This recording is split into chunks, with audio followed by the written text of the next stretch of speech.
Hola, soy Irvin Herminio Núñez Tapia del Instituto Politécnico Nacional ESIME Zacatenco, del grupo 12B11, y en este video les voy a hablar sobre la contaminación y control de residuos. Así que vamos allá. Contaminación atmosférica, o también conocida como polución, se produce a causa de la emisión de sustancias químicas a la atmósfera, que afectan directamente a la calidad del aire. El más conocido es el monóxido de carbono, pero existen otros como el dióxido de azufre, el clorofluoro de carbonos y óxidos de nitrógeno. Estas sustancias nocivas provienen de los gases expulsados procedentes de los combustibles fósiles, como los que liberan los tubos de escape de un coche, los desastres naturales como los incendios, la quema de basura, los gases que liberan las fábricas y los procesos de obtención de energía no limpia, así como también la agricultura y ganadería intensiva. Contaminación hídrica. Afecta a ríos, fuentes de agua subterránea, lagos y mar cuando se liberan residuos contaminantes.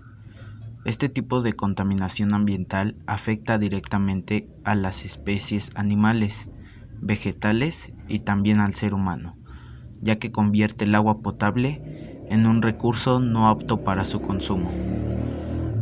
Los vertidos industriales, insecticidas o plaguicidas son algunos de los residuos que afectan a la contaminación del agua, pero también otros de uso doméstico, como los detergentes de lavado de ropa o el vertido del aceite de uso doméstico. Contaminación del suelo. Las sustancias químicas de uso común en la agricultura intensiva son las causantes de este tipo de contaminación, aunque no son las únicas. Las baterías de los teléfonos móviles, por ejemplo, las pilas o los vertederos, también liberan sustancias nocivas que se filtran en el suelo.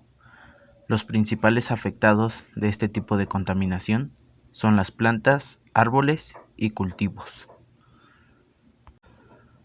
La presencia de este tipo de sustancias en los suelos afecta a su calidad y productividad. La falta de minerales provoca la pérdida de vegetación y la ausencia de plantas conduce a la erosión, que a su vez altera la riqueza del suelo.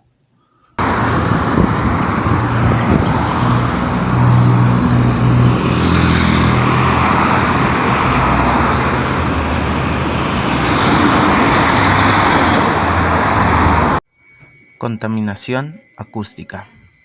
Este tipo de contaminación se produce con cualquier ruido excesivo, ya sea en proporción, frecuencia, tono, volumen o ritmo. Si vives en algún lugar muy ruidoso, cerca de un aeropuerto, autopista o de una zona de discotecas, sabrás que este es un tipo de contaminación. Además de ser muy molesto, puede provocarnos estrés, trastornos de sueño, pérdida de audición e incluso afecciones cardiovasculares, pero también altera negativamente el equilibrio de los ecosistemas. En el caso de las aves, por ejemplo, influye en sus migraciones y ciclos reproductivos. Contaminación lumínica. Esta se produce especialmente en las ciudades durante la noche y hace referencia a la iluminación artificial excesiva que emiten las poblaciones.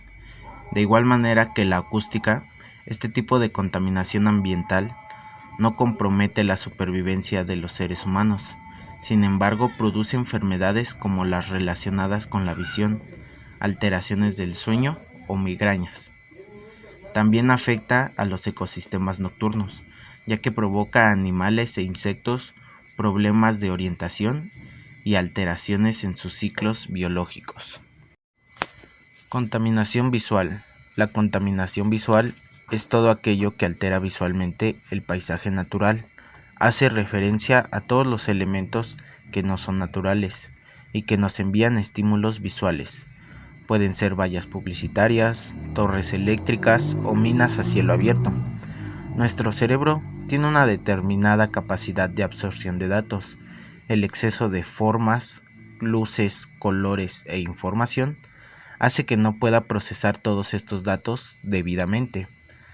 todo ello perjudica a la salud de los ojos, altera la atención y produce estrés. Pero este tipo de contaminación también afecta a los animales, en especial a las aves, ya que si algún anuncio publicitario está muy alto o alguna torre eléctrica, las aves corren el peligro de chocar con ellas, y ese sería la afectación de esta contaminación a los animales. Contaminación térmica. Este tipo de contaminación es el aumento de temperatura en la Tierra. Este aumento de temperatura o calentamiento global afecta a los polos y glaciares. Se calcula que en la Antártida ha multiplicado su deshielo por 4 en los últimos 25 años, lo que ya está provocando consecuencias muy negativas. Entre las más importantes se encuentra la subida del nivel del mar, la alteración del equilibrio de los ecosistemas o cambios en las corrientes marinas y el clima. Pero no solo eso, pues también puede provocar la reaparición de enfermedades.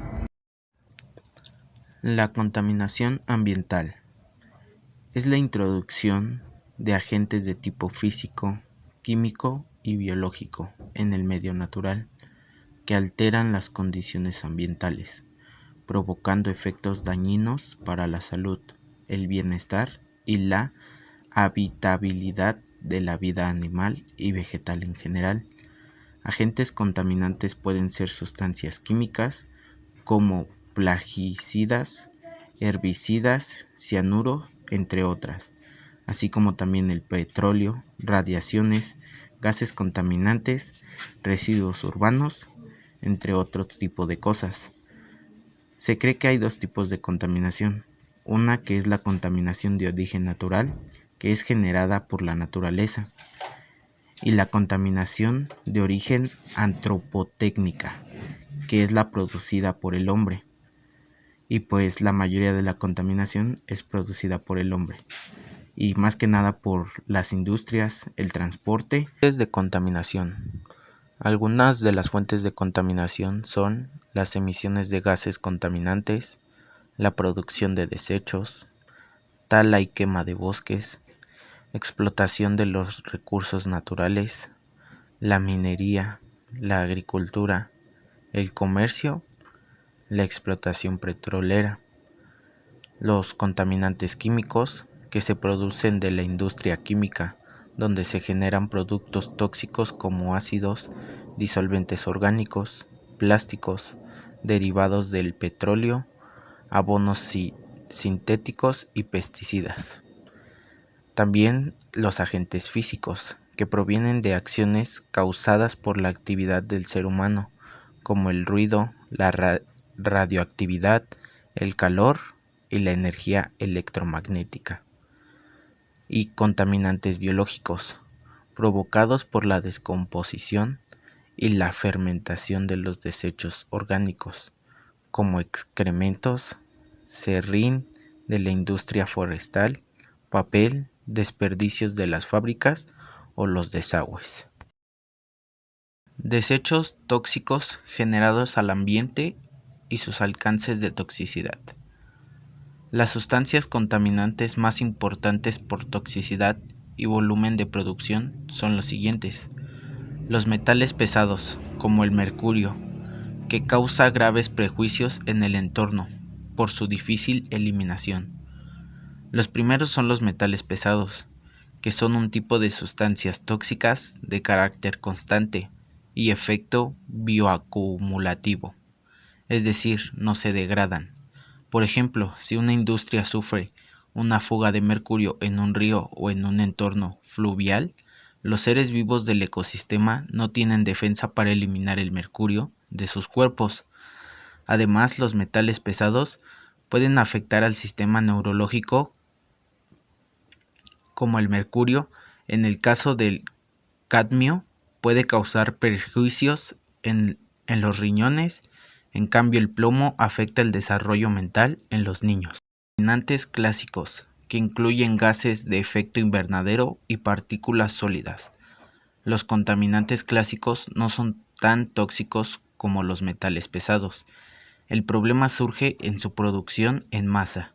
Se emiten cantidades de gases de CO2 a la atmósfera, lo que provoca desastres naturales como el calentamiento global.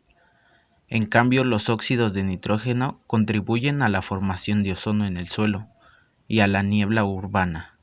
Otros gases como el cloruro de hidrógeno, el dióxido de azufre y las partículas sólidas son responsables de brumas ácidas, de las lluvias ácidas y la destrucción de casi un tercio de los bosques de Europa, o la penetración en los pulmones y luego a la sangre. Compuestos orgánicos sintéticos como los cloruros, PVC y dioxinas. Los compuestos sintéticos orgánicos destacan por su elevada toxicidad y volatilidad a consecuencia de sus procesos y componentes. Son de carácter bioacumulativo, al igual que los metales pesados, y lo componen sustancias como los hidrocarburos aliafáticos, aromáticos, tipo xilenos y bencenos, y finalmente los éteres, cetonas, aminas, PCTs y los más peligrosos, las dioxinas y furanos. Estos últimos dos componentes son producidos por el ser humano y son los contaminantes con mayor peligro para el entorno. Y el ser humano se engloban en familia química llamada organoclorados, que incluyen cloruro de vinilo, tricloetileno, percloroetileno, dioxina y metilcloroformo, entre otros.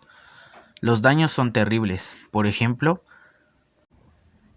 el PVC de cloruro de vinilo provoca cáncer cerebral y mutagénico, que provoca daños y defectos de nacimiento.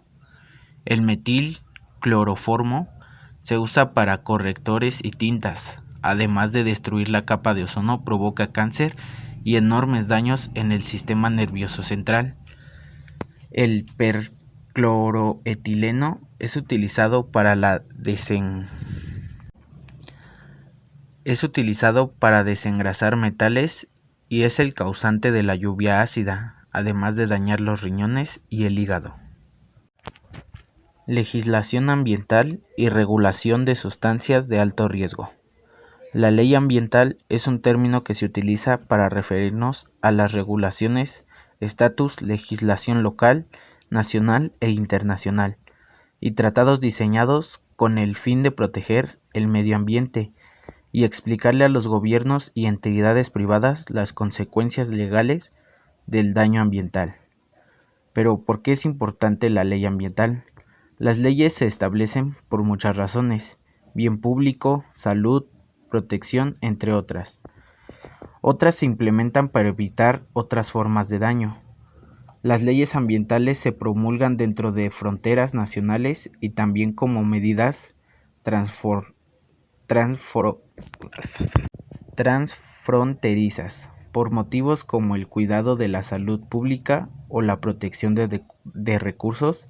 Estos son algunos de ellos: salud de las generaciones actuales, salud de las generaciones futuras, preservar recursos y estilos de vida, cuidar la ecología.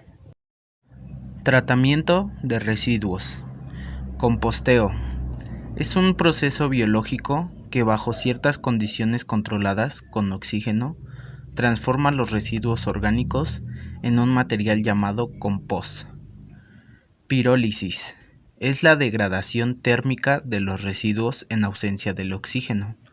El resultado son gases, líquidos o materiales de naturaleza inerte. Incineración. Consiste en la combustión de los residuos, con recuperación, en este caso la generación de energía eléctrica. Confinamiento. Es una obra de ingeniería para la disposición final de residuos peligrosos, que garantiza su aislamiento definitivo, de modo que no puedan escapar y afectar la salud o el ambiente. Procesos de reciclaje y control de residuos. La cadena de reciclaje está formada por 5 pasos principales. El primero es el origen de los residuos. Se clasifica en 2 grupos distintos, domésticos o comercial, e industrial. Es el primer eslabón de la cadena del reciclado, donde se genera la basura. El origen doméstico son los hogares particulares, las tiendas, bares, restaurantes y comercios en general, y el industrial, las empresas e industrias. Los residuos que se generan en cada uno de los lugares particulares pueden ser separados para su reciclaje a través de los distintos contenedores de reciclaje.